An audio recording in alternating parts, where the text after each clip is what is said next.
All right, so before we start, we'll plug in the Wi-Fi adapter to Kali and check the connectivity. So first we'll start the Kali machine.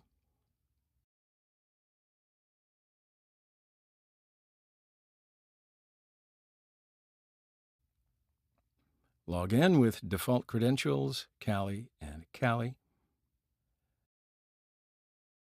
Now plug in the Wi-Fi adapter to the host machine. So let's look at the devices on the top left menu. And there are Wi-Fi adapters and my USB converter on the list. So click the name of the Wi-Fi adapter to connect the virtual machine. And now let's double check on the terminal screen with the LUSB command. And sure, the adapter is there, but the adapter's light is still not on. I don't know if you notice that. So I will run the iwconfig command. Now it's similar to ifconfig, but it is dedicated to wireless interfaces.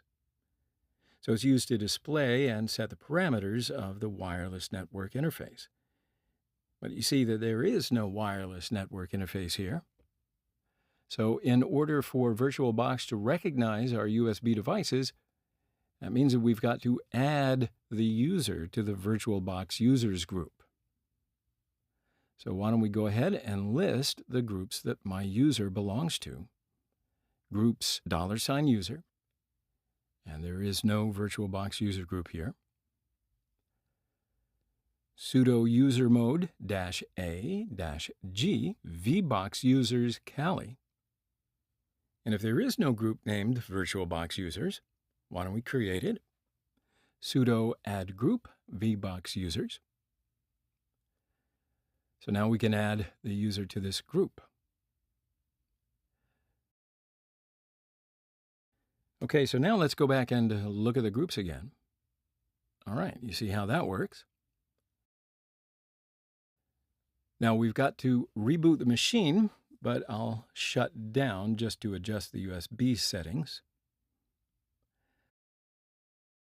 So let's go to the settings of Kali, click Ports and USB. Now, naturally, there's a more permanent solution that captures the device as soon as it's inserted into the host. So while the Wi-Fi adapter is plugged in, we can create USB device filters for each device.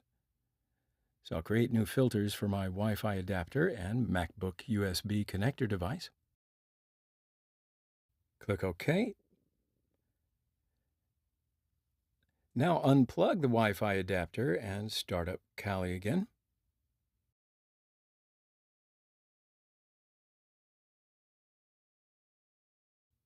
Log in with default credentials. Now, plug in the Wi-Fi adapter again. Let's have a look at the devices. And yeah, the devices are still there. But I will also check with LSUSB and iwconfig again.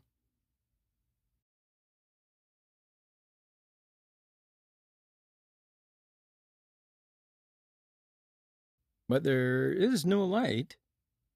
Well, I guess VirtualBox does not recognize the adapter because my MacBook USB converter device supports USB 3.0. So I'll change the USB controller and make it 3.0.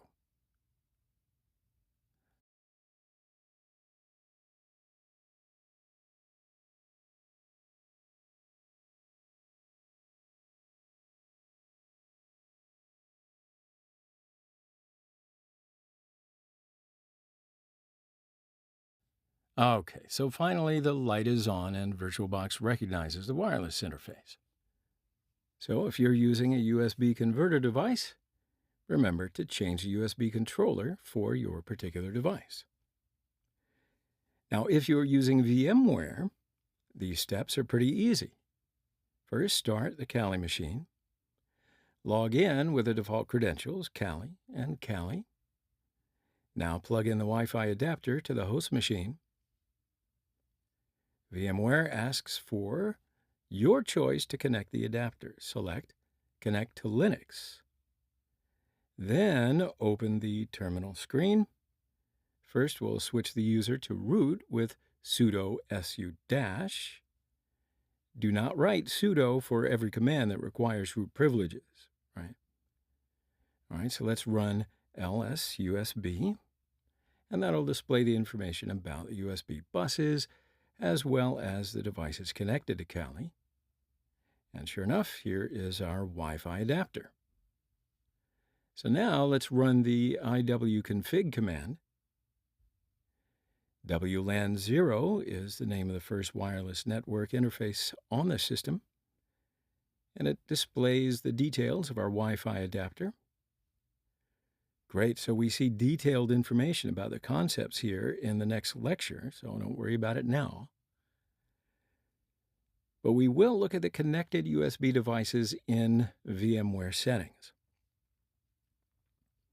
So let's go to the toolbar. Click the settings icon and select USB and Bluetooth.